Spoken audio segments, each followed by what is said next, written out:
안녕하십니까. 오늘은 2021년 토양 및 연면 시비 재배에 대해서 말씀드리겠습니다. 오늘은 이제 1월 달부터 6월까지 하는 내용에 대해서 말씀드리고, 그다음 6월 이후부터는 또 다시 그 시기에 대해서 이제 말씀드리도록 하겠습니다. 우리는 이제 사과나무를 이제 재배를 해서 길이를 잇기 위해서는 보통 지난해 11월, 보통 11월에 TV를 줍니다. TV. TV를 주는데 이제 유목기 때, 유목이라 하면 이제 5년 전까지죠. 어릴 때 어린 과일은 이제 나무를 키우기 위해서 TV를 이제 줍니다. TV를 주는데 성목이 되면은 개별 시비합니다. 다시 말해서 나무가 작은 나무는 이제 좀 주고 그 이상은 이제 주지 않는다. 다시 말해서 4년에 한 번, 아니 또는 이제 3년에 한 번 가온주가 이제 판단해서 주면 되겠습니다. 이렇게 주는 이유는 뭐 농작물이 발화하고 성장하고 결실을 맺는데 필요한이 때문에 복합비료를 이제 준다고 줍니다. 이 질소는 이제 잘 자라게 하는 그런 역할을 하는 거죠. 그래서 1월에서 3월까지는 퇴비를 이제 그렇게 주면 되겠습니다. 다음 이제 3월 하순경 돼서는 붕산과 유기가리를 이제 주겠습니다. 이 붕산은 양분 이동을 시키고 과일 크기, 모양 뭐 이런 영향을 주게 되겠습니다. 이런 연면 시비를 하겠는데 이건 이제 꽃이 이제 피는 그 시기 또는 꽃이 핀 후에도 이제 연면 시비를 해도 되겠습니다. 그렇게 해야 되고 이 붕산은 줘야 돼. 이 과경이 또 길어지고 과일이 이제 좀 크는데도 영향이 있기 때문에 이렇게 해서 연면 시비하는 경우도 있고 관주해도 됩니다. 관주하라고 이제 그 다음에 이제 4월 하순경 돼서는 이제 생육 초과가 되겠는데요. 이때는 질산 마그네슘, 뭐 포도당 이런 것을 이제 주게 되겠습니다. 이 마그네슘은 탄수화물을 이제 또 엽록소 만드는데 또 잎이 푸르게 만드는데 영향을 주는 것이 이제 마그네슘입니다. 마그네슘은 사실 이제 나무가 잘 자라게 되면 잎에서 이제 만들어지는 것이잖아요. 탄수화물 만들어지고 엽록소도 만들어지는 것이기 때문에 나무가 잘 자라면은 이런 것은 마그네슘 주지 않아도 되지만은 그러나 이제 생육 초기 때문에 마그네슘 줘서 나무의 생장을 촉진시켜 준다고 이렇게 보아집니다. 그 다음에 4월 말 정도 돼서 이제 꽃이 이제 만개하게 되겠죠. 그때 이제 꽃을 만개하는데 요새는 인력이 따기는 좀 힘들습니다. 그래서 이제 적화를 해야 되는데 적화를 할 때는 인공 수분한 후에 이제 적화를 해야 되는데 인공 수분은 그럼 언제 하느냐?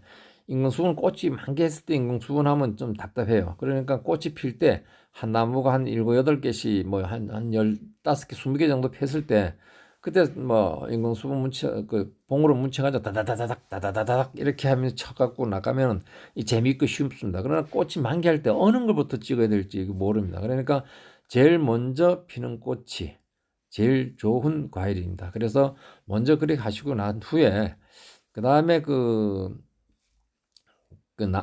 중심화가 이제 막 80% 이상 됐다. 이렇게 판단되면은 그때 이제 적화제를 이제 황을 5리터, 500물 500리터 넣어가지고 칩니다. 치면 되고 이 시기에 이렇게 중복해서 막 치키면은 안 돼요. 이거는 나무가 또 상할 수가 있습니다. 탈 수도 있고 이러니까 한번 촥 가면 또 그대로 끝나고 또 촥 가면 끝나고 이렇게 해서 적화제를 이제 사용하시기를 바랍니다.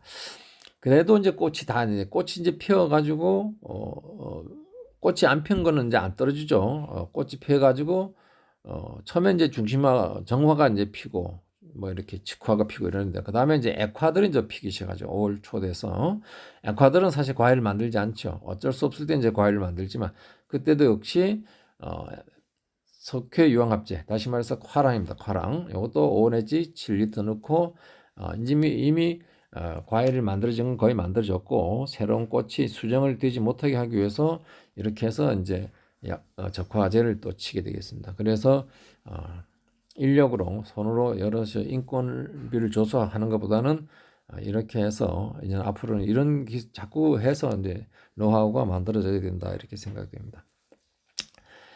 그래도 뭐 아직도 과일이 많이 남아 있어요. 그래서 저 같은 경우는 이제 얼마 1,000평밖에 안 되니까 손을 떼도 되겠습니다만 그래도 뭐 또 힘들어요. 그럼 적과제 약으로 이제 적과를 해야 되겠죠. 그때 뭐 어떻게도 봐야 되느냐. 과신과 현경, 과일 따갖고 형으로 10mm, 10mm. 여기서 한 거의 뭐 10mm가 많다. 이렇게 되면 한 50% 된다. 이렇게 되면 이제 요거 세빈 1.5봉지, 그 다음에 전착제는 여기서 신류에 막급표합니다. 막급표. 그 다음 넣어서 당금주 30도짜리 이제 5리터 넣어서 이렇게 혼합해서 이제 살포하면 되겠습니다. 이때 당금주는 이제 흡수를 잘하게, 우리 술 먹으면 또 술이 이제 몸에 흡수가 잘 되죠. 그래서 술 취하기도 하는데, 요건 이제 또 이렇게 흡수가 잘 되면 이제 적과 효과도 또 높여줍니다. 그래서 이제 술을 넣어가지고 이렇게들 많이들 합니다. 그러나 제가 있는 쪽에는 이렇게 하는 분들이 없어서 앞으로 이제 이렇게 좀 해보는 것도 괜찮을 것 같은 생각이 들고, 또 이 술을 안 넣어도 됩니다. 술 안 넣고 세빈 넣고 전착제 넣어서 이렇게 사용하셔도 되고 이렇습니다. 다음은 이제 5월 20일 돼서 이제 인산칼슘 이제 혼용해서 약재 칠 때 넣어서 이제 살포하면 되겠습니다. 앞으로 이제 계속 이제 한 5번 정도는 시기별로 뭐 일소 피해를 예방하기 위해서 또 이렇게 하기도 합니다. 그래서 그렇게 되는데 오늘 6월 이건 상반기까지만 말씀드리기 때문에 이것은 인산칼슘 혼용해서 약 칠 때 혼용해 가지고 5월 20일 좀 치우고, 그 다음에 이제 6월 1일쯤 돼서는 이제 양분 전환입니다. 6월 14일 정도 돼서 양분 전환인데, 그동안에 이제 먹던 그 사과나무가 전말로 이제 축적되어 있던 것을 양분으로 올라오면서 양분이 돼요. 양분이 돼가서 그걸 이제 다 먹고 이제 소진돼요. 없어져요. 없어지면 야도 이제 황화 현상도 좀 생각합니다. 그때 마그네슘을 이제 살포하라는 얘기죠. 1.5, 500ml 1.5 넣어서 마그네슘 해서 나무가 좀 단단하게 마그네슘 넣어서 이제 활력을 좀 넣도록 이렇게 좀 해야 되고, 그 다음에 이제 황산가리를 또 살포합니다. 이 황산가리는 또 그동안에 있던 뭐 축적되어 있던 것을 이제 영양분을 막 먹다 보면 이제 2차 성장도 막 해요. 그렇기 때문에 그런 것을 이제 하지 못하게 세포를 단단하게 하고 숫기를 좀 조절하기 위해서 이제 항산가리 주게 됩니다. 항산가리 주면 이제 세포 질소 과잉 급수를 이제 먹지 못하도록 이제 해주는 그런 역할을 합니다. 그래서 그런 식으로 해서 상반기에 이렇게 재배를 하시면 됩니다. 이거 뭐 제가 얘기한 것은 그냥 두서없이 말씀드렸는데, 이렇게 생각해 가시면서 이렇게 생각해 가시면 맞는 얘기다 안 맞는 얘기다도 판단하시면서 이제 하시는 분들께서 느껴가시면서 이렇게 하시면 되겠습니다.